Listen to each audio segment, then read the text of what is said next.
Distinguished guests, ladies and gentlemen, may I now invite the Honorable Minister of Agriculture and Rural Development, the man that has been trying to put food on our table, to please come and tell Nigerians what he's been doing in that sector. Honorable Minister of Agric.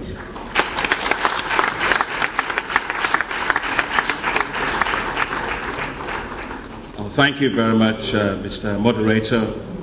Good morning, everyone. First, let me recognize the Honorable Minister of Information, my friend Labran Marco.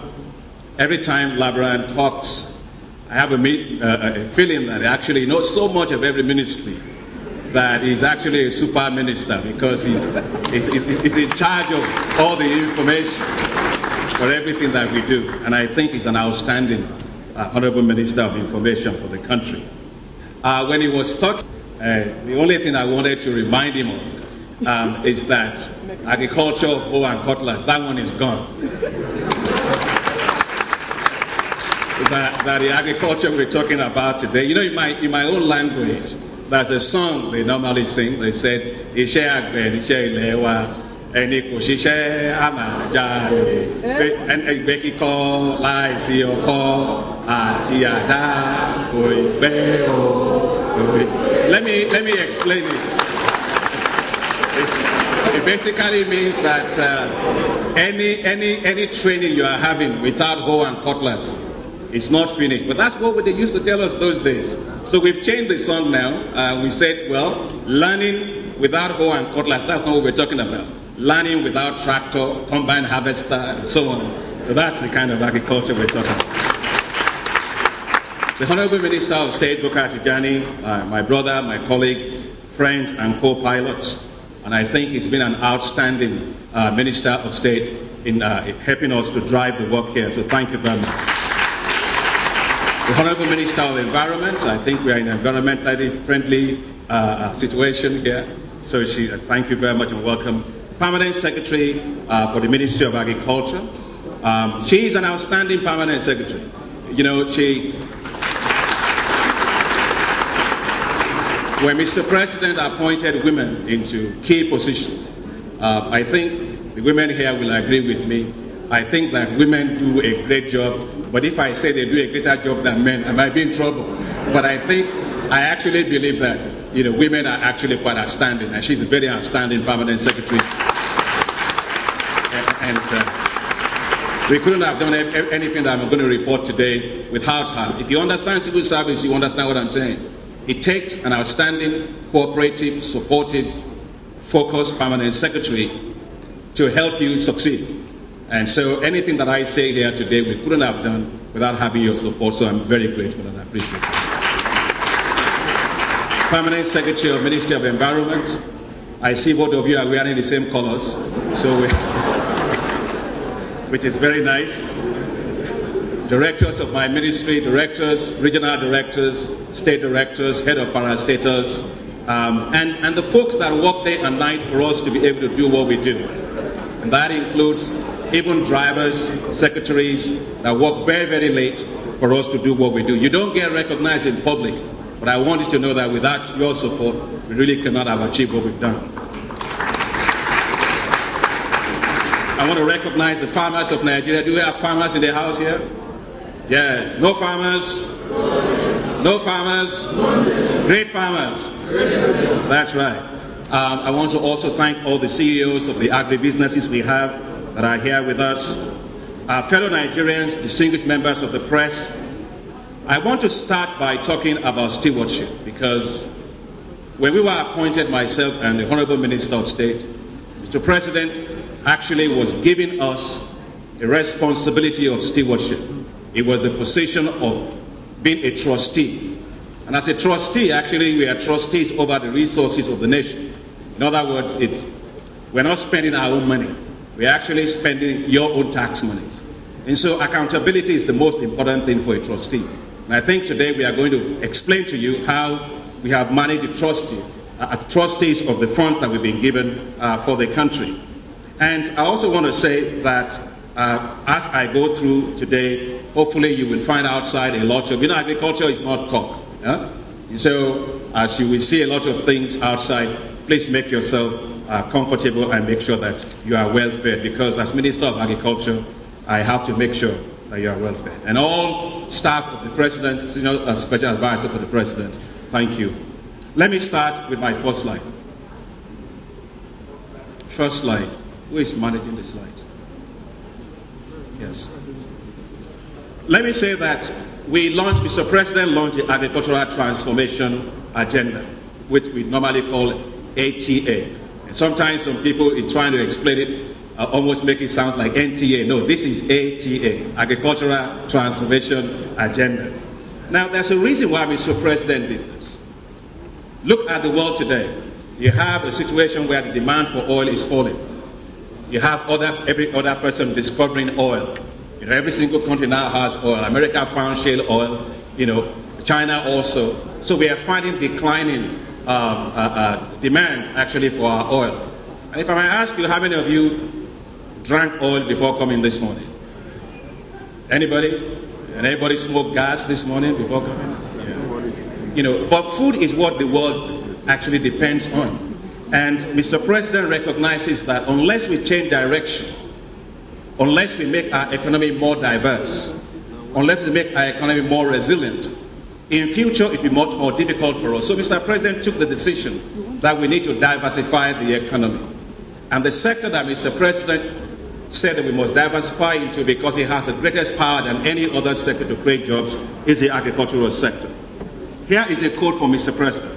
He said, Nigeria can no longer continue to be a sleeping giant. We have to wake up. And if we wake up, we have to begin to do things differently. So everything I'm going to talk to you about today is based on what the President said. How are we doing things differently? Well, when it comes to agriculture, at the start of Mr. President's presidency, we didn't just say, we are going to fix agriculture. No, we set very clear milestones for ourselves, very clear targets. We said we are going to provide 20 million metric tons of food to the domestic food supply by 2015. 20 million metric tons of food. That means 5 million metric tons of food every year. We said we are going to create 3.5 million jobs through agriculture. And of course, we said we are going to use agriculture not as a way of managing poverty. No, I am not going to be, or myself or Bukar Tijani, going to be ministers over managing poverty. No, agriculture is not for managing poverty. Agriculture is business. Agriculture is wealth. You look at American farmers go to work, air-conditioned car. They get to the farm, air-conditioned tractors. They go back home, air-conditioned house. They go to an air-conditioned car, they go and play golf, and they send you food, and they are farmers. So the fact that you're a farmer, being a farmer doesn't mean you must suffer. No. Farming is not a way of life. Farming is a business. So it's for wealth creation. Next slide, you will see why Mr. President made this decision. Nigeria has enormous amount of potential. We have land, we have roughly 84 million hectares of land. No more than 40% of that is actually cultivated. Even if you take the one that is cultivated, no more than 10% of it is actually optimally cultivated. What that means is that in terms of use of improved varieties, fertilizers, mechanization, we are not actually optimizing the land we have. Now, take the issue of water. We have 279 billion cubic meters of water. We have River Niger, we have River Benue, we have water everywhere. Problem of Nigeria is not water, it is how we manage that water. You look at it in terms of labor, we have a lot of labor in the country. We expect by 2020, there will be roughly 100 million youth in the market. That's cheap labor. And for agriculture, you need to have cheap labor to be able to intensify agriculture. And finally is the population. Just take a look at us as a country. 167 million people, and they eat food. But the problem is, we have been using that population to do other things. We've been making other countries happy, comfortable, rich because of our population. Next slide. This next slide is what defines what I do and what Bukar Tijani does every day. This slide keeps us awake every day because this slide doesn't make sense. This slide tells you that we spend $11 billion a year importing basic things: wheat, rice, fish, and sugar. for all the potential that I have just mentioned to you. Land, water, cheap labor. Nigeria has no business importing food, absolutely no reason. We must be a net exporter of food. We can't be a net importer of food with all the things that God has given us. And so with this kind of a situation, obviously, we have modeled this, and we know that by 2050, we probably will be spending close to almost $50 billion importing rice. Where's the country going to ever find the money for that? So Mr. President recognizes that we have to change direction. And that is why everything I'm going to be talking to you about today is how we have changed that direction to change this particular ignominious thing that you see here. Nigeria will not be a net food importing country. That is not our portion. Now, in trying to do that, what are we doing differently? First and foremost, we have stopped doing a number of things. We've stopped taking agriculture as a development program. I know some of the development partners are here. Agriculture is not a development program. Agriculture is not a social sector. Agriculture is a business. Secondly, I want to say that we have ended the era in which projects dominate. So one project here, a little project there, it doesn't add up to a strategic food supply system. So we ended that era of saying we are focusing on just little projects. Finally, the era where the government dominates everything. Government's job is not to produce anything. The role of government is to set very good policies, good regulation, infrastructure, and provide regulations. That is the role of government, to unlock the potential and the power of agriculture. But the era where government was producing things, that one is gone. That's not the kind of thing that we are doing today. What are we doing differently? Very, very quickly. First, the private sector is driving the agenda today on agriculture. What we are doing is what I will term government-enabled, private sector-led agricultural transformation. What that means is as follows. First, we are focusing on the value chain. That is, it is not just about what you produce, it's how you produce it, how you process it, how you store it, how you move it, how you export it. That whole thing is a chain. And you make more money as you go along that chain. So we have taken that approach that the Ministry of Agriculture's job in making agriculture as a business is not to just do production. No. It's to take the value chain. And you have Mr. President. In fact, Mr. President is the greatest advocate for value chain today. I thought you were going to cry for the president. We have taken an investment-driven approach. And the reason is because we need to unlock the potential that we're talking about here. Potential is good. Everybody knows that. But there is nobody that eats potential. You must translate potential into actual resources, actual funds. You must unlock that capital and make wealth for millions of our people. Now, let's look at the amount of money we were given before I start talking. Next slide is our financial accountability. The total appropriated budget, capital budget for our ministry was 36.3 billion naira, out of which we got 55% of it that was released for us. And of the 20.1 billion that was released, we spent the entire 20.1 billion.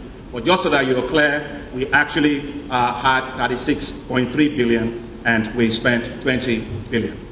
Next slide. So what are the achievements that we have to report on the funds that we were entrusted with? First, let me go into the issue of fertilizer, as Honorable Minister of Information was saying first earlier. First is that in this country for decades, in fact for 40 years, government bought and sold fertilizers. It's like a pipeline. Fertilizer comes in one side, you expect it to come out of the other side, but it doesn't. No more than 11% of all the fertilizers bought and sold by government ever got to the farmers.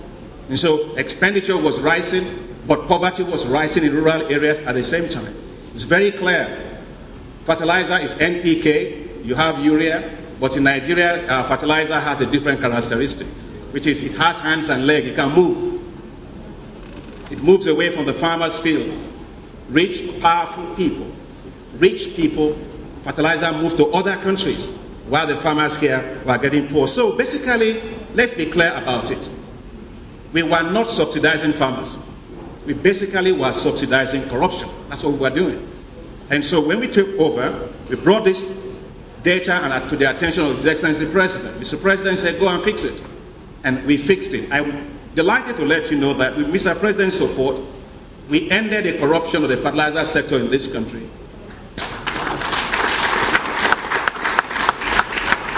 of 40 years of decay and decadence. We ended it with Mr. President's support. It took us exactly 90 days to do that. Let me say that when people were bringing fertilizers, they would bring half sand and half fertilizer. Sometimes they would bring sand alone.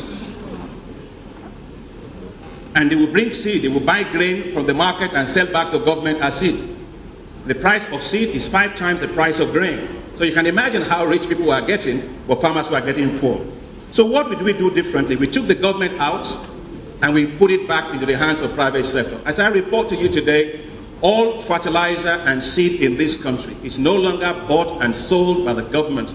Fertilizer and seed is now procured and distributed, and actually not distributed, but sold by the private sector. And that's the way that it should be. I have not signed a single fertilizer contract. I say I will not sign one until my time is over, because it's not a job of a Minister of Agriculture to be signing fertilizer contracts. You go anywhere in the rural area, you find Coca-Cola, you find Pepsi, you find Fanta. The government is not signing any contracts for that, and they're there. And so the only reason we are doing many of these things was a lot of rent-seeking behavior, and we've cleaned that up. Now, I must say that we started then to target our farmers, because when you talk about accountability, people always blame Nigeria. They say Nigeria is corrupt. But let's see what we did here. You cannot spend money on farmers you don't know, because the farmers are not ghosts. You must know them. But as a country, we never had a database of farmers. And so we can say, well, this is expenditure that we are having, but expenditure on who? Where are they? What's their name? Where's their contact? Can I monitor it? Can I determine whether they got what they were supposed to get? You can't do all that without a data. So don't take my word for it. There must be data for everything. So we started the nation's first ever database collection of our farmers. 2012, we did 4.2 million farmers. By this year, we have done 10 million farmers. That is 10 million farmers, all of them with their full biometric information. We have that information. So now, if you want to target any farmer, we know how to target them. So we decided also to cut the corrupt middlemen out of the system. Now, today in Nigeria, I'll tell you, fellow Nigerians, we have more mobile phones in this country than we have of television sets. And so we decided to take advantage of the mobile phone technology. And so, the mobile phone, we launched what is called electronic wallet. The electronic wallet is a mobile phone technology by which we can reach our farmers directly with farm inputs. We launched that particular program, and we are the first in Africa, probably actually in the world, to launch a system that is mobile-based to reach farmers with subsidized farm inputs. And I know it was strange in the beginning, a number of people didn't know how to do it, but it worked. We were able to reach 1.5 million farmers in the first year of launching of that particular activity. Secondly, I want to say that, let's move to the next slide just to show you how it worked. How did it work? First is in terms of how much fertilizers were sold. The seed company sold 1.5 billion naira worth of seed via phone directly to farmers instead of to government. The fertilizer company sold a total of 15 billion naira worth of fertilizers, again directly to farmers and not to government. The banks got excited. The banks lent last year a total of 3.7 billion naira to seed companies and agro dealers. What happened? Default rate. Central Bank governor and I called a meeting of all the MDs of the bank in the country. Central Bank governor of Nigeria asked them, how much did you lose from this? All of them, one after the other, 0%. You can imagine a program you run, the banks lent money, and the default rate is 0%. And of course, this we did also with the state governments, because it was a partnership between us, the farmers, and the state government. I want to use this opportunity to really thank all the governors. I think out of all the states, only about one state didn't actually run the program. That tells you the way in which we decided we are going to work very closely with all the state governments, and we're very grateful for their support. Now, what did this do for us? This particular program saved the federal government money. We saved the government 25 billion naira. That's 25 billion naira that I probably would have had to take a pen and sign away some kind of fertilizer contract. We save that money for the country by just using this particular program. And of course, let's go to the next slide now for the value chains, the things we actually do eat. Now, this slide just tells you the various value chains we have. There are many of them: cotton, onion, tomato. You see them in different parts of the country, but we have so many things: rice, cassava, oil palm, cocoa, fish, livestock, dairy. There are so many things that we are looking at. Next slide. Let me talk about the issue of cassava. Of course, you know I'm very excited about cassava. The reason is very simple. Nigeria is the largest producer of cassava in the world. We produce 44 million metric tons of cassava. But we account for 0% when it comes to global value added in cassava. Thailand accounts for 10% of global production, but Thailand accounts for 80% of all the money being made from cassava in the world. Does that make sense?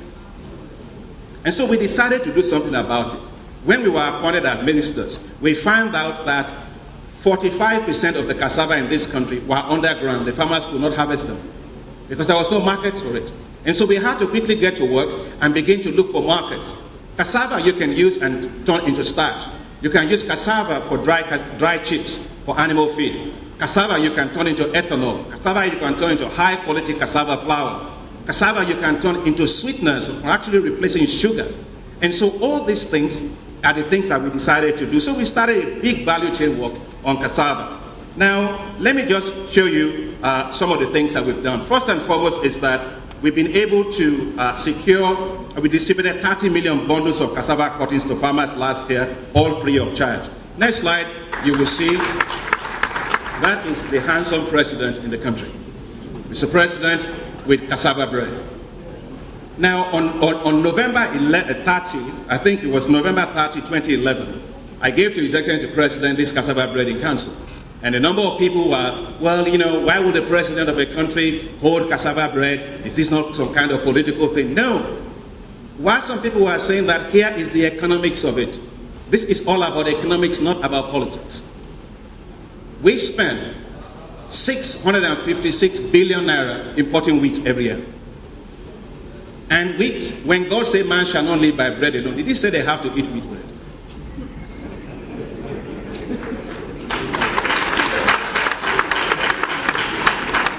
Wheat is flour. You make it flour. And from flour you can make, when you go to the United States, you eat potato bread. Why are the Americans not complaining? Because potato is produced in Idaho. They make potato bread there. And that is why, give me the bread if you want to. You know, some people were looking at Mr. President at that time. Look, Mr. President is very handsome. That's because he eats cassava bread. And if you eat cassava bread, you'd be more handsome than you're looking right now. But here is it. This particular bread, by just making 20% substitution, will save us 254 billion naira. Which is the amount that we put into the hands of our farmers, into their rural communities, the jobs that we create. And guess what? This bread is cheaper than 100% wheat bread. It is actually better bread. It is tastier bread. It lasts longer. And it's Nigerian. Maybe some of you, I think you'll be wondering whether I will let me promote Nigerian bread for you. It's great bread.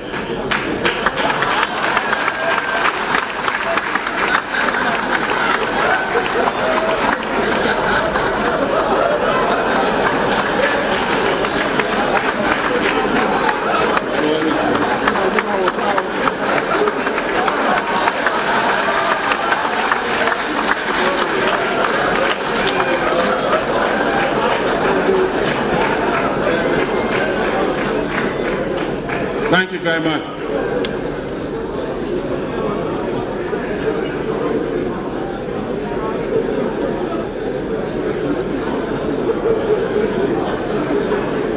Are you liking it? Now,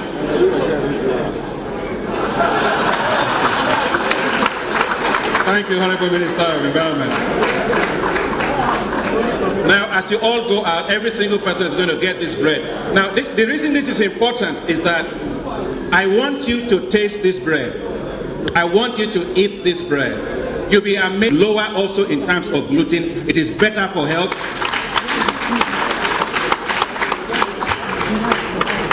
And so what is the situation today in terms of impact? When Mr. President launched that bread, he said, go and commercialize it. It took us exactly 60 days for this bread to be commercialized by the private sector, not by government. Today, UTC, Butterfield, Park and Shop, Sweet Sensation, Zuma bread, and then the ShopRite. ShopRite is going to 25% substitution of high quality cassava flour into bread. Ladies and gentlemen, this is Nigeria's bread, and it's fantastic bread.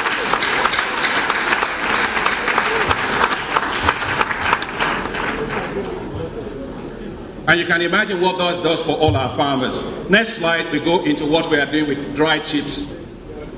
When we started, we said we are going to do 950,000 metric tons of dry cassava chip exports to China by 2015. As we speak to you, we have already secured contracts with China of a total of 3.2 million metric tons of dry cassava chips for export to China. Next slide, you will see how much money our farmers are going to make. Look at that particular slide. In terms of revenue for our farmers for selling that to China, that is $802 million that they are going to meet as we meet that particular demand. If we sell some of it to the European Union, we can make up to $1.3 billion in terms of returns to our farmers. And I went to the Africa Import-Export Bank. We've secured a facility of $40 million for Nigerian farmers and agro-processors to be able to meet this target. That is our job as ministers. Our job is to make things happen for the private sector. Let us pick the case of rice. Rice, of course, you know, I can eat rice 3 times a day, and so I know quite a lot about rice. But my brother, Tijani, I think he doesn't eat that much. Only once, he said, only once. So rice, Nigeria today is the largest importer of rice in the world. We spend 356 billion naira importing rice. That is 1 billion naira every day. By the time you leave here and go back home, we spend 1 billion naira. Well, we're making the farmers of other countries very happy. They love it in China, in India, they love it in Thailand.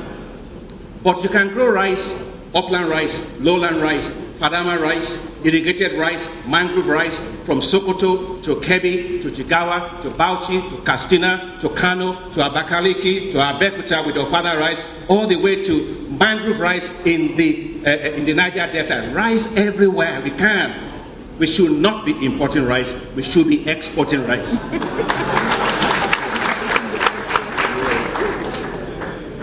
And so we launched a program, Mr. President launched a program for us of rice self-sufficiency by 2015. Now when Mr. President launched that program, a number of cynics said, oh, it cannot be done. Well, if you are a rice importer and you are used to importing rice, I don't expect you to say that it can be done. But we determined we are going to do it. Ladies and gentlemen, we are well on our way to that. In our 4th season, we produced 690,000 metric tons of rice paddy. But of course, we went into the dry season, as you will see, and we produced 1.1 million metric tons of paddy. 1.1, I will explain it to you. The private sector got in, a lot of private mills are now in the country. We have 13 new mills that have set up in the country since the policy started. We are facilitating the access to financing from China Exim Bank to finance new rice mills for the country. We brought in a private sector that is called Dominion Farms. Dominion Farms is investing $40 million in Taraba State on what will become the largest rice farm in Africa within the next 18 months. Now, next slide, you will see what I'm talking about. And this rice is actually out here. Let me just say that every single person that is here today, as you leave, you will get a bag of this Nigerian rice. This one. You will go home with the cassava bread and pastries because you are the big. You taste, because I think I'm a Christian. He said, "Oh, taste and see that the Lord is good."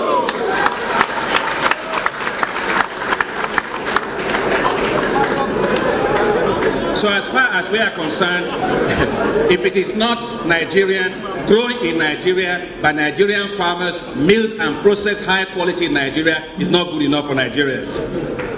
And this rice is high quality rice that you see over there. It's not imported rice. And written at the back of it, front of it, you will see, proudly Nigerian. Next slide, you will see, on this next slide, right slide, go back. Yes, look at this rice. This rice, as you look over here, you will think, will you believe that this is Nigeria? This is when we went into dry season rice. Mr. President did a remarkable thing. We told Mr. President, sir, can you help us to do dry season rice? Because in Nigeria, we don't do dry season rice. We do main season rice and we fold our hand and we wait for it. What are you doing? Who is doing this? Yeah, just stay with it like that. Mr. President gave us money, I think it was 9.3 billion naira as a way of dealing with the flood. We went to dry season production of rice. Let me show you what has happened from the dry season rice in this country when we started it. Just one season. Next slide. Now we did this dry season in basically in 10 states of the north. Those states are Bauchi, Gombe, Jigawa, Kano, Katsina, Kogi, Niger, Sokoto, Zamfara, and Kebbi. Those are the 10 states in which we did it. Ladies and gentlemen, Mr. President said we should give rice seed for free. We gave all the rice seed to 267,000 farmers free of charge. Fertilizers, we gave for them 3 bags. What happened in Nigeria? A revolution for rice had been released. We cultivated 264,000 hectares of rice across those states, and you can see it there. The leading states were Jigawa and Kebbi. Kogi State also was in the mix, and I want to say that I'm really grateful for all the governors because the governors cooperated with us, and this is what happens when federal and state governments work together with local governments. That's the kind of result that you get. Next slide, you will see on this next slide my discussion with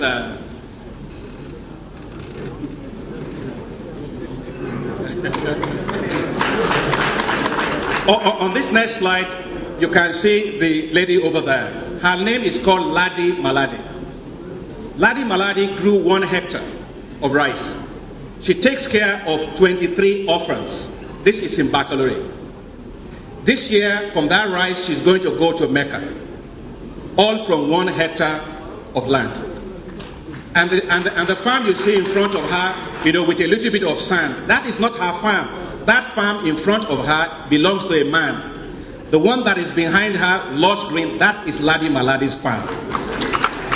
I thought the women would say, clap for women.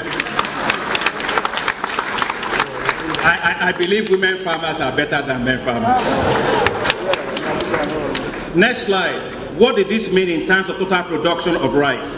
Total production was 1.1 million metric tons of paddy was produced in all those states, and you see the figures over there. What that means is this, in case to put in perspective, the total amount of rice we need to be self-sufficient to meet Mr. President's target of self-sufficiency. Some people say, can you really do it? Yes, we can do it. Yes, we are doing it. It's 3.2 million metric tons is what we need of paddy. In 1 dry season, we did 1.1 million metric tons. And of course, some of the rice importers were saying, oh, they couldn't find rice. How can you find what you don't want to see? Because you want to keep importing. Nigeria will not be a slave of rice import. Next slide, you will see, look at as far as your eyes can see. Minister Labaran, you went out to Kebbi, and I saw Mr. Labaran with his agbada going through the rice farm as he was jumping from place to place. And it's exciting The governor tells you almost 400 kilometers, you just see rice and rice and rice and rice. That is the kind of success that we are talking about. It's a revolution in rice that has never been done in 40 years of this country, and it was done under this president. Next slide. You look at this slide. What you find there is not finished rice. That's paddy rice. Just piles and piles of it from the farms. Next slide. Look at the donkeys got into the business of transporting paddy all over the place. Next slide.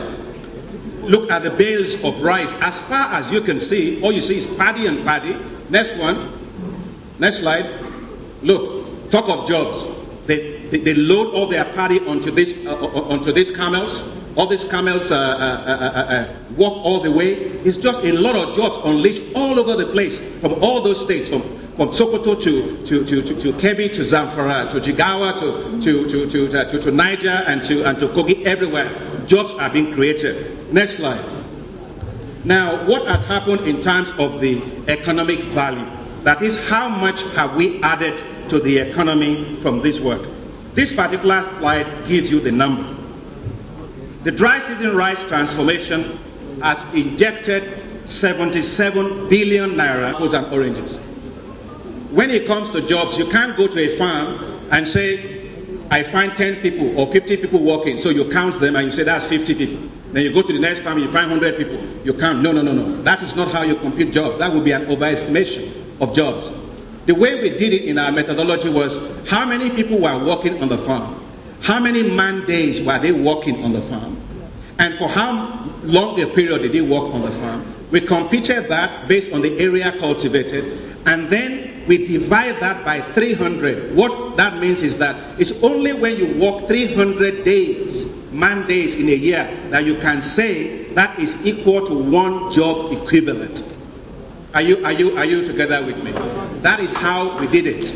Because you cannot just be counting everybody that you see on the street and you count them in the jobs. No, very rigorous methodology. What we found was we created 460,000 jobs in those 10 northern states alone, just from the dry season rice production. Now look at this next slide. Look at the next slide. This next slide tells you what? You see a lot of youth over there. We have a high level of youth unemployment. Agriculture has 4 times the power of any sector to actually create jobs. Now this youth, remember, agriculture, you have to plant, you have to weed, you have to harvest, you have to pack, you have to move, and things like that. So multiplier effect in jobs is very huge in agriculture. Look at this youth. Thousands of these guys are working some hours in the field. I asked the governor of Kogi State, I said, Your Excellency, you've done marvelously in supporting dry season rice. What will happen to this youth if they were not there? If you didn't have dry season rice? You know what he said? He said, of course, they would be in Lokoja making mayhem. So when we talk about security in this country, we have to create jobs. We have to keep our youth engaged. That is why the more of Nigeria you buy, more of our produce, of our farmers you buy, you create jobs for us. We keep jobs at home. We don't export jobs. We revive our own rural economy instead of making other economic richer. These are the people that we are creating jobs for. Next slide, you will see a lot of little girls that are actually just threshing and doing all kinds of things. Next slide. Look at this was in Baccalaureate, I believe. And you see very, very happy children and very, very happy families. Next slide. Now let me just make one point. We are feeding Nigeria. We are feeding Nigeria. 1.1 million metric tons of rice in one season. 1/3 of all the additional rice we need to be self-sufficient by 2015 was done in one season. I think you ought to give the president an appreciation for that. And I want to thank every single governor of every single state that helped to make this happen. As I said, it's a collaboration between federal and state governments for this to happen. Now let us take a very quick look at what we did on sorghum. Sorghum is there, and what we did is, Nigeria, by the way, we are the largest producer of sorghum. And we want to be the largest processor of sorghum in the world. We must be. And so we decided to focus on sorghum. We released 2 varieties of sorghum that are very high yielding. They give you yields of about almost 5 times or more of what farmers actually get. We distributed 1,000 metric tons of seed that was planted on 100,000 hectares of sorghum. And so the sorghum work in North is going well. Next slide. You will see what we are doing with sorghum, working with the companies in Nigeria. They make it into all those kind of things you see over there, malts. They make it into all kind of drinks in the industry. That is what I mean when I say value chain. Add value to every single thing that we produce. Next slide. Now, if you look in the northwest and northeast of Nigeria, you will find that we have the highest level of malnutrition in those areas. Those areas are also the areas that have the highest production of sorghum in the country. They account for 80% of the production of sorghum. So what are we doing about it? We are working with the private sector, and the companies are there: Dangote Flour, Honeywell's, Life Care Ventures, Dala Foods in Kano, Abba Malting Plant, to take the sorghum and process it into high energy foods. We have already secured contract with the World Food Program to buy the high energy foods from Nigeria. 98% of all the high energy foods used by World Food Program is imported from Asia into Africa. But what we need to do is to take maize, sorghum, and soya, mix them into high energy food, and that's all you need. And that's exactly what we are doing. We are determined that with the private sector, we will be the largest producer of high energy food to the World Food Program. Let me pick cocoa, and I know my friends are here from the cashew industry. I know you are doing great work. Yeah, the cashew people are here, but we are not going to be able to talk a lot about it, maybe in the question and answer time. On cocoa, Mr. President directed that all across the cocoa growing states in the country, we should provide them with high yielding varieties. Why is this important? Nigeria used to be number 2 in the world in cocoa. Now we are number 4. Look, Ghana is the second largest producer of cocoa. Now I told President Kufuor, former president of Ghana, I said, President Kufuor, I can understand if Nigeria loses soccer to Black Stars of Ghana. But I cannot accept that Nigeria will lose a cocoa market share to Ghana. And so we are doing an aggressive strategy now to double our cocoa production to become a major player in cocoa again. How are we doing that? We released 5 varieties of high yielding cocoa. You can see these pods. These pods that you see over there give you yield of 2.5 tons per hectare. That's 5 times what farmers are currently getting. These cocoa varieties mature in 2.5 years instead of 5 years. And they were developed by Nigerian scientists. So we started a major effort to distribute these, 3.5 million of them we've started. But last year we did 420,000 of these high-yielding cocoa hybrid pods. That means 14 million cocoa seedlings, again distributed free of charge, planted on 13,000 hectares by farmers.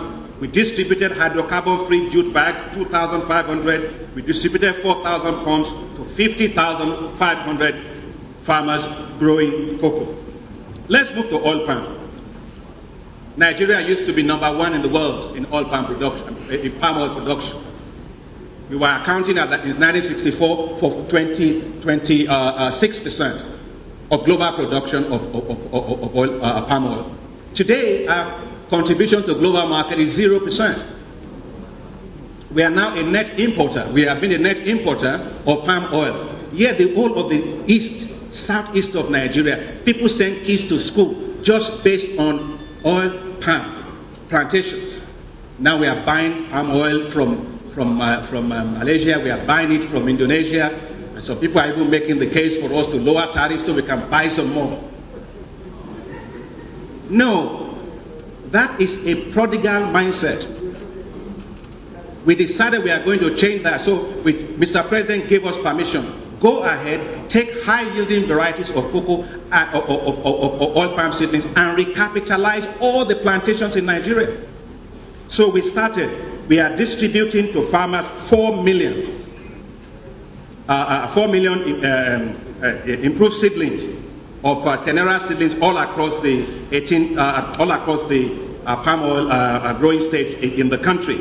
We already distributed 1.34 million sprouted seedlings of high-yielding varieties to plantations. People ask me, Minister, why are you distributing 1.3 million sprouted nuts of oil palm seedlings to private sector? Listen, will they export the tree? The tree is here. We are recapitalizing ourselves to take back our market share. That is what we are doing, and we are doing it successfully. Next slide. Let us take cotton in the north. And I want to particularly thank Bukar Tijani because Bukar actually spearheaded our work on cotton. I thought you would clap for him. Because when we came in, Bukar came to my office, he said, Minister, we don't have a single kilogram of cotton seed, high quality cotton seed in the country. We decided to go to Benin to go and ask for it in Benin. When we get over there, the Bukar, what did they say? They said we should, our president should come and do what? Beg their,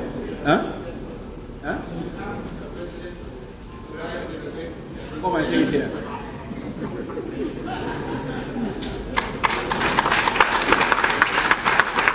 Thank you. Actually, when this happened, we asked Mr. President.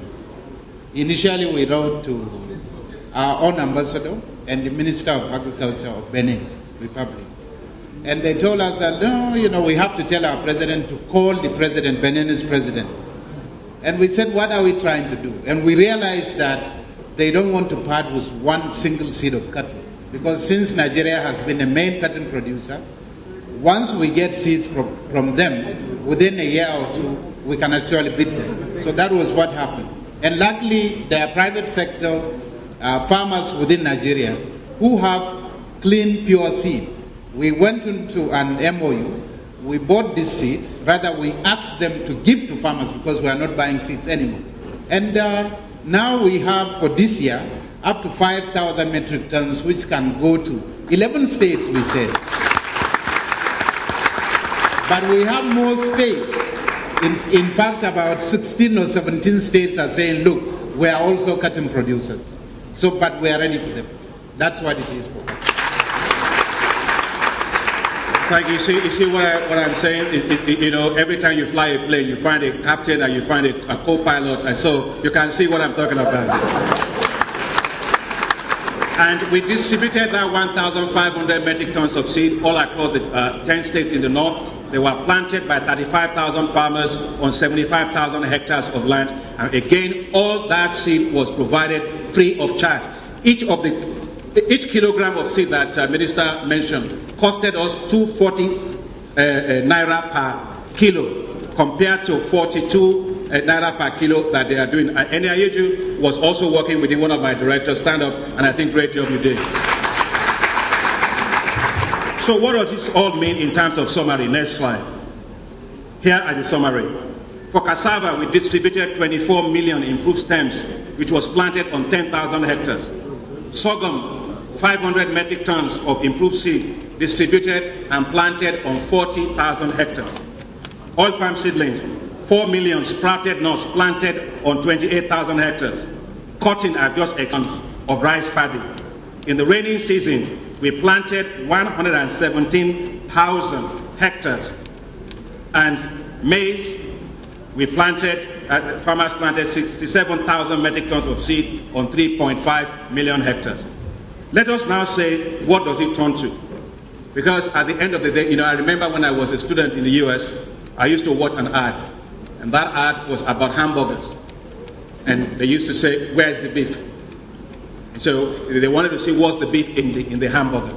So let me give you what the beef is. What does it all add up to? It adds up to this. In the beginning, I told you that we wanted to do 20 million metric tons of food by 2015. That is 5 million metric tons per year. What have we achieved? In our first year to now, we have added 9 million metric tons of food to the domestic food supply. From the rainy season and the dry season, compared to 5 million that we said we were going to do. Now, we are therefore 80% above target that we set for ourselves in the first year.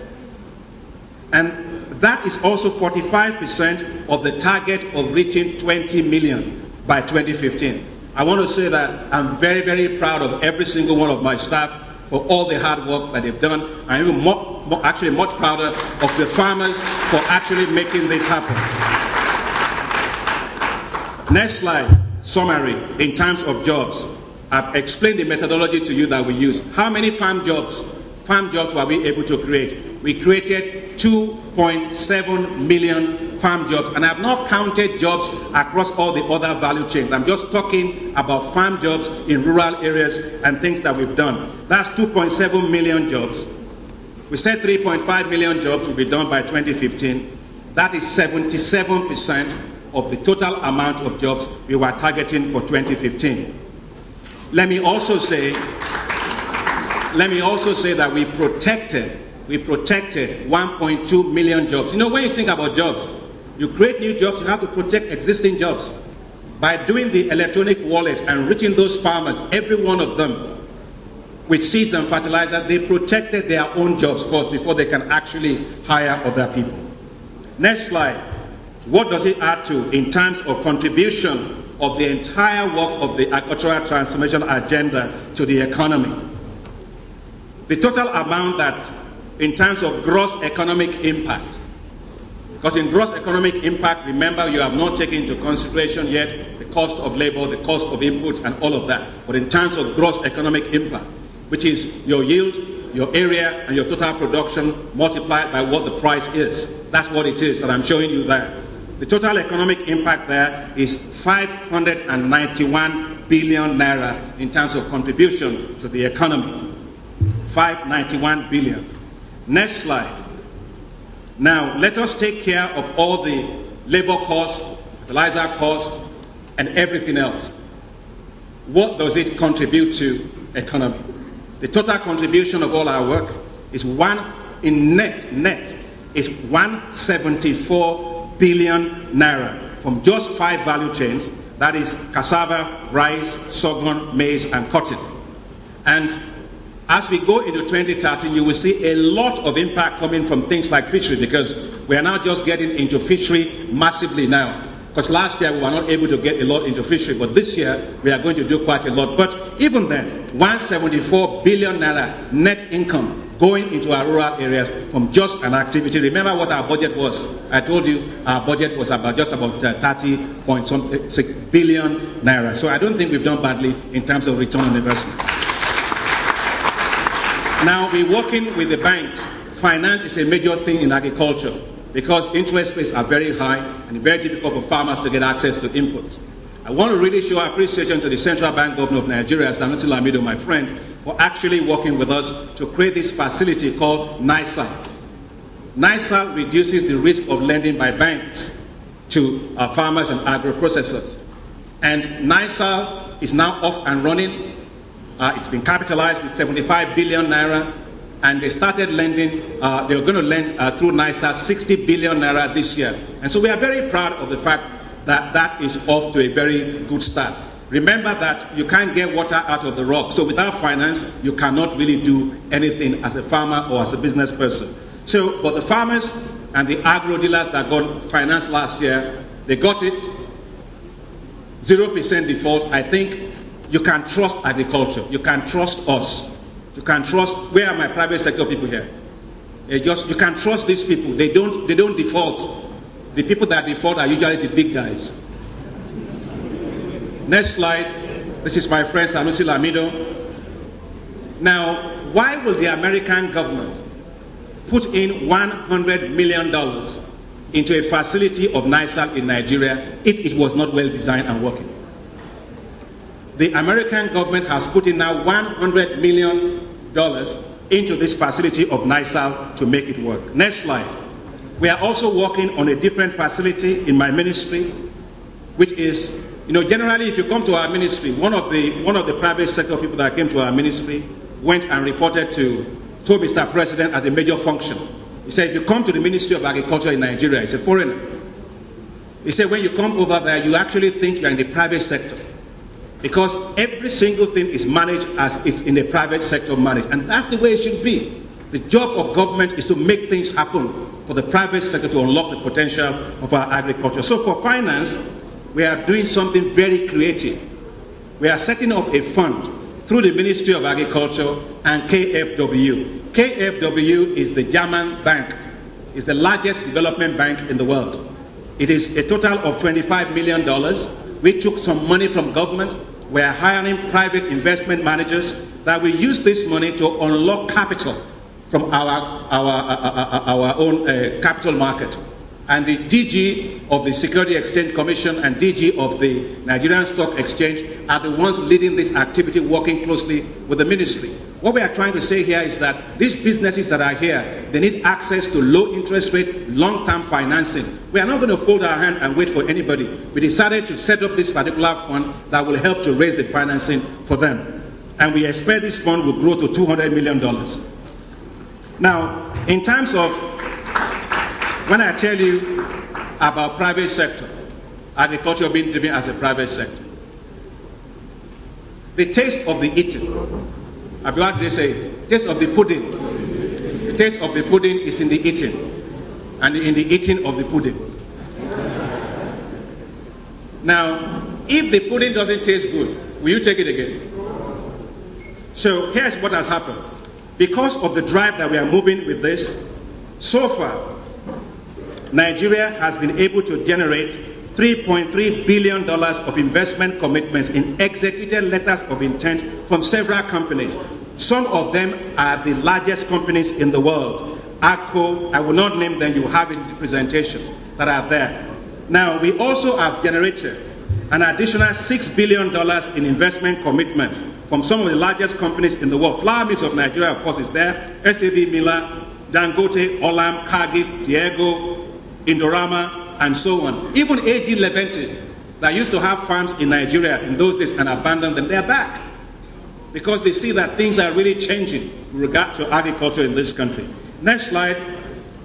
We receive in our ministry literally daily droves of investors that are coming to Nigeria to want to invest in agriculture. And I think that tells you that Nigeria's agriculture is now seen differently.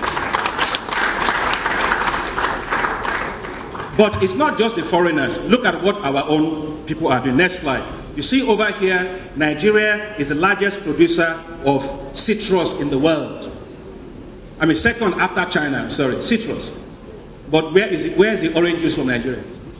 We import concentrate, we mix it with water, we sell to Nigerians. That is not orange juice from Nigeria. The only local content there is water from Nigeria.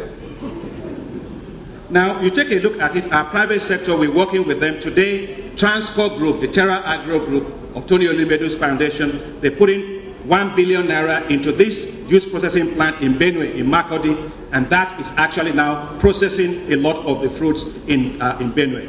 Second, let us take the case of pineapples. How many of you like pineapples? Okay. Now, if you love pineapples, Nigeria actually produces 987,000 metric tons of pineapples every year. South Africa produces about roughly 500,000 metric tons. South Africa sells us serious pineapple. Nigeria doesn't produce its own pineapple juice. And we are doing something about that. We're working now with Dangote Group, and they are putting in $45 million into a modern planting processing facility for juice concentrate for pineapples now in Cross River State, and that's big. Next one, you take tomato. How many of you are from Kano? You go to Kadawa Valley of Kano, you just see tomatoes as far as your eyes can see. But it rots away every day. Nigeria produces 1.5 million metric tons of tomato every year, but it rots away. That's 65% of all the tomato produced in West and Central Africa. Look at that figure. Look at where South Africa is, 507,000. But they send us tomato juice. And our own rots away here. So we decided we're going to do something about that. And we have. Today, next slide, you see our import of tomato paste from China, from Derica. You know, we buy all this kind of stuff while our own rots away. We decided to change that. So again, we work with Dangote's group. Look at the next slide. Dangote's group, Dancer Food, is putting in $30 million now to set up a world-class tomato paste processing plant in Kano that will process all that tomato, and we can begin to have great tomato paste from Nigeria. The next slide, how many of you like beef? I eat beef all the time. But here is it. In Nigeria, we don't have a functioning value chain for beef.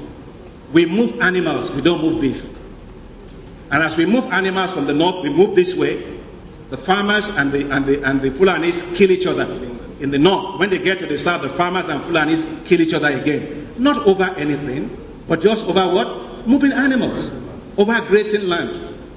But that is not a modern system. And so we have a lot of insecurity, we have a lot of conflict over nothing, over animals. And when you look at it in terms of our brothers and sisters going to Mecca and Medina every year, Indonesia, in terms of number of Muslims going, brothers and sisters going to Mecca every year. But when they get over there, they eat halal certified beef that comes out of Argentina, Spain, and Brazil. Now you can imagine, if every Nigerian eats 1 kilogram of beef halal certified from Nigeria, do you know how much money we are going to be making in Nigeria in the north? So we decided to do something about that. It took us 8 months to develop the strategy. It is to build a halal certified beef slaughter, processing and export-led and also for domestic market system for Nigeria in beef. And we are working now to make sure that we can also begin to export halal certified beef. That particular slide you see over there, where is it? There's a slide. Yes, this one, Alhaji Tafida, right, Buka? That's his name, Alhaji Tafida. Where is it?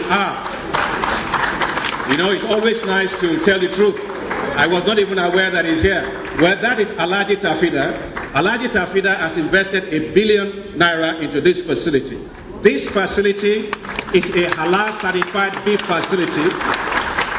It can process 300 heads of cow every day, 890 sheep, 1,870 goats. And this is a Nigerian investing in agriculture. You see what I mean? Let me thank the First Bank of Nigeria. The First Bank of Nigeria gave him some of the loan, and that's what we're really saying. Now, this man that you see here will be the first Nigerian having halal certified beef export to Mecca, to you name it, and I'm very, very proud of him. And so we have completed our strategy. Our strategy is to change the face of the North with respect to beef, and that strategy in the North is going to be, we set off a lot of, where's my director of livestock? He's somewhere here. Yes, that over there. We are working to make sure that we have feedlots, concentrated feedlots, fattening of the animals, so that we can begin to do quite a lot of this. Now, what are the international community development partners doing? Next slide. We have been able, because they've seen the direction of where Mr. President's strategy is going here, they are all voting for Nigeria with their pocketbooks. Today, World Bank, Africa Development Bank, International Fund for Agricultural Development and all that, they are putting money, and they are putting in $2 billion in support of the agricultural transformation of Nigeria. Next slide, you see Mr. President set up an eminent persons group to drive the agricultural transformation of Nigeria. Who is on this eminent persons group, and why are they doing it? On that eminent persons group, you have Bill Gates, that's the richest man in the world. You have Kofi Annan, which was former UN Secretary General, the Africa Development Bank President, the President of the International Fund for Agricultural Development. It is chaired by our President. What will these global leaders be doing in what is not working? Do you think Bill Gates has enough time to come and sit down and things like that? We are very proud that today Nigeria agriculture has got to a level that Bill Gates sits on a commission to make sure it works better for Nigeria. We went to the World Economic Forum in Davos. As you know, that's the biggest thing. Next slide, you see the World Economic Forum. Mr. President went over there to lead and showcase our work. When we go to the World Economic Forum, the first day of the meeting, they don't like anybody to make any presentations. Mr. Kofi Annan, the former UN Secretary General, he said what is happening in Nigeria's agriculture is the most significant thing happening in African agriculture today. And he said to the World Economic Forum organizers, he said, I know you don't allow people to speak, to organize sessions on the first day of the, I know, just give me just 1 minute, I'll wrap. When he said, I know that you don't give enough people, time for people to actually talk on the first day of the meeting. He said, but you've got to listen to the Nigerians. They met for the first time in the history of the World Economic Forum, they met and allowed a group to meet on the first day of the opening of the World Economic Forum, and that group is Nigeria. So let me summarize our scorecard before I sit down. Next slide, please. So let me just summarize the scorecard for you. In terms of agribusiness and food, we have over 8 billion in commitments, investment commitment from private sector into the agricultural sector. That's huge for us. In terms of the input sector, Notori, as many of you know Notori is expanding its plants by $1.3 billion. Dangote is going to put in $3.5 billion to put up what will become the largest fertilizer plant in Africa. Indorama is another group. Indorama is putting in $1.2 billion. And we are developing staple crop processing zones. Let us take the case of cassava, target versus achievement. Summary. We said we were going to do 900,000 metric tons of dry cassava chip export to China by 2015. Today, we have achieved 2.2 million in terms of contracts. That is 1.3 million, reducing the importation of wheat. Ladies and gentlemen, I am happy to say that import of wheat declined from an all-time high of 4.0 million metric tons in 2010 to 3.7 million metric tons in 2012 as we begin to substitute with our own cassava flour. Mr. President launched a cassava bread development fund which will support our master bakers in the rural areas to change their own ovens to rotary ovens. They will have a lot of chillers and so on to be able to make good bread out of cassava. Let's turn to the case of rice. Rice, I told you, in main season and dry season, we produce 1.76 million metric tons of rice paddy just in main season and dry season. We are well ahead of our target. 14 integrated rice mills are coming in. Let's look at fertilizer. I have already told you we reached 1.5 million farmers in 120 days. We cut down corruption, we eliminated corruption. In terms of database, we said we are going to reach our farmers. We have done 10 million farmers that have been registered. Finally, Honorable Minister of Information, let me just close on this one. In terms of the contribution, the target we set for contribution of non-oil export, our target was to have 128 billion by 2012, non-oil export. We achieved 759 billion in 2012. In terms of agricultural exports, we said we were going to reach a target of 364,308 metric tons. Ladies and gentlemen, our exports increased by 821,588 metric tons in 2012. We set a target to remove the bad thing about being a net food importer that I said in the beginning. Our target was to reduce agricultural imports by 350 billion naira by 2012. Big target. Our imports of food, agricultural imports, declined by 857 billion naira in 2012. And in terms of job creation, we said we are going to do 3.5 million. We have already done 2.5 million. And since the Minister of Environment is here, I'll just say one word about the flood. For all these things, we had a challenge. We had that flood. And when that flood happened, there was panic all across the country. As ministers, we were very worried about it. But there were a lot of things saying, Nigeria is going to go hungry, there's going to be famine. You know, the people that wanted to bring in imported food were pounding on Mr. President, giving pressure on Mr. President, and Mr. President held his own. We told Mr. President that with all these things that were coming to the system, we knew that 8 million metric tons of food was coming to the system as a robust thing in the system. We thank God that we were able to do that. Today, there is no food crisis in Nigeria. Today, we don't have hunger in Nigeria. That is because Mr. President trusted us. Mr. President gave us the support. Go to the last slide with Mr. President's picture and I'll sit down. Let me just make one or two comments on this man and I'll sit. I have worked for 25, now 26 years globally on agriculture. I've worked with heads of states, I've worked in so many countries. But I've never found somebody that is my boss that listens, that has empathy for the country, that trusts the people, that trusts his own ministers, and gives them responsibility and backs them. Every single thing that we have announced to you today that we've done, without having the support of the president, we could not have done any one of them.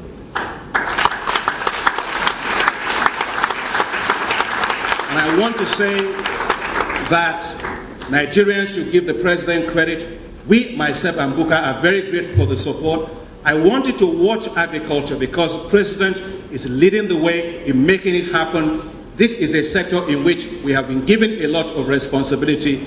To whom much is given, much is expected, and I hope you are satisfied. Thank you.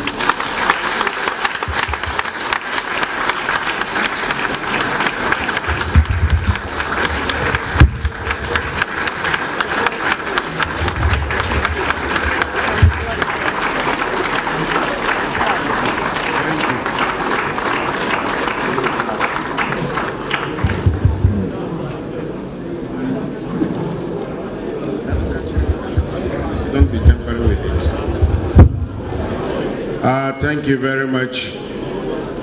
We want to thank the Honorable Minister of Agriculture for the good job they are doing in that sector, trying to give Nigerians food.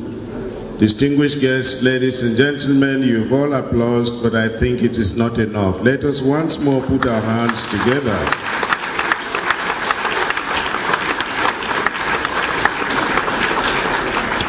Well, while the Honorable Minister was making his presentation, he said he has a co-pilot. So may I invite the co-pilot to please come and talk to Nigerians for just 5 minutes. After 5 minutes, I will cut him. Don't worry. We'll manage the time well. Thank you.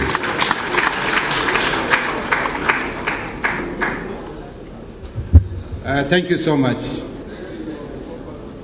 The Honorable Minister of Information, our co-host, my colleague and brother, Honorable Minister of Agriculture, my sister, Honorable Minister of Environment, the Permanent Secretary, Agriculture, our own Permanent Secretary, my Permanent Secretary, Permanent Secretary, Information, Permanent Secretary, Environment, SAP, documentation, Mr. President, chief executives from our various agencies, the private sector. I'll just add a few as a gap filling. Let me first of all congratulate my brother, the Minister of Information. I can see that Nigerians and the world over have keen interest in what Mr. President is doing during his transformation. I also realized that during the last Democracy Day, Mr. President presented a midterm report card for the congratulation of the Information Minister. Last year, we had half of this room. This year is double the size. That means that the transformation is working. I have 3 more congratulations to make to Nigerians and the world over. Nigeria has just been nominated to bring extreme hunger to 1/2. And Mr. President and my colleague and the team will be in Rome to receive this award as a mark of improvement.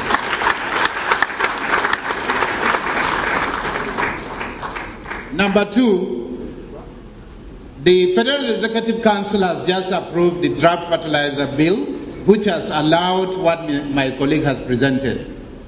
The fertilizer bill has allowed the private sector, especially the Dangotes, Honorama, the Brass Fertilizer, Golden Fertilizer, and the rest of them, to put in minimum of $10 billion because they are going to be protected.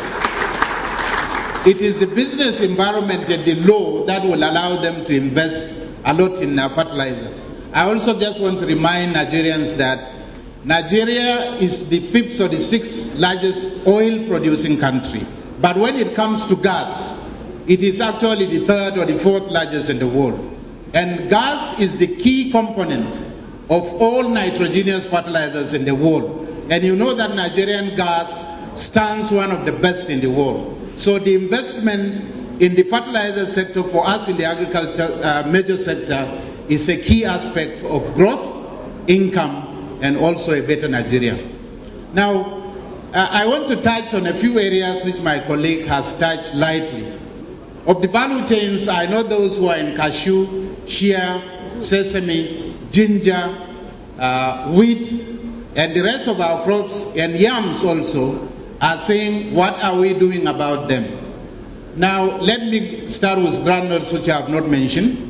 One of the Siaga international centers is having an MOU with us on groundnuts to come back again, so that we can have small pyramids. The time when we had the Dala pyramids, we were only 56 or 60 million in Nigeria. Now we are 167. So, but we are going to do our best to make sure that at least groundnuts is grown in Nigeria, and we are not importing groundnut oil from other countries. Number two,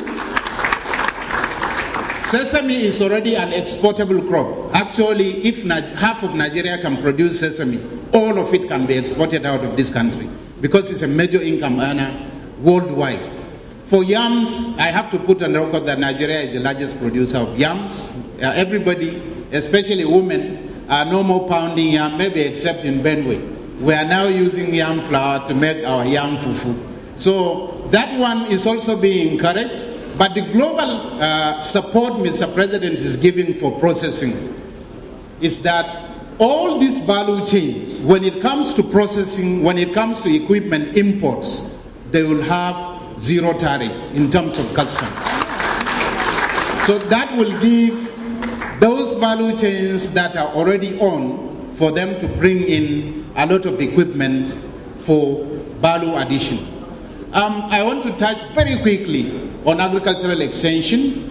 The Federal Ministry of Agriculture has a Department of Agricultural Extension for the first time in the history of our ministry, and this we are supporting the states, local governments, and the private sector to tell our farmers skills, teach them skills so that these value chains can go.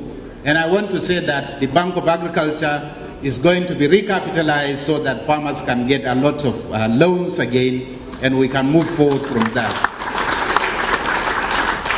To end my 5 minutes, I want to thank the gentlemen of the press, because I can see that global press is here.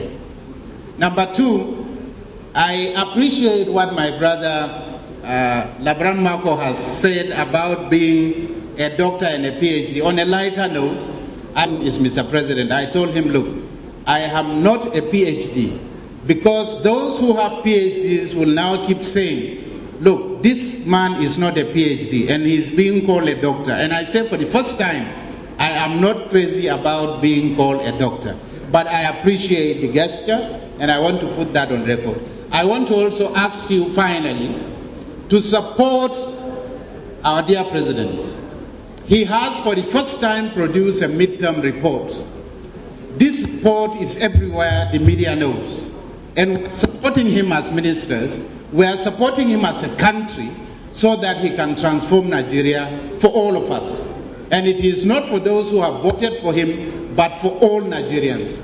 And we here, as ministers, will continue to support his transformation agenda, not even if it's not for anything, between Akin and myself, to make sure that there is food on the table of each Nigerian.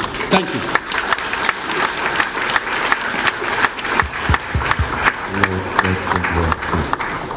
We thank the co-pilot and the Honorable Minister of State Agriculture for his own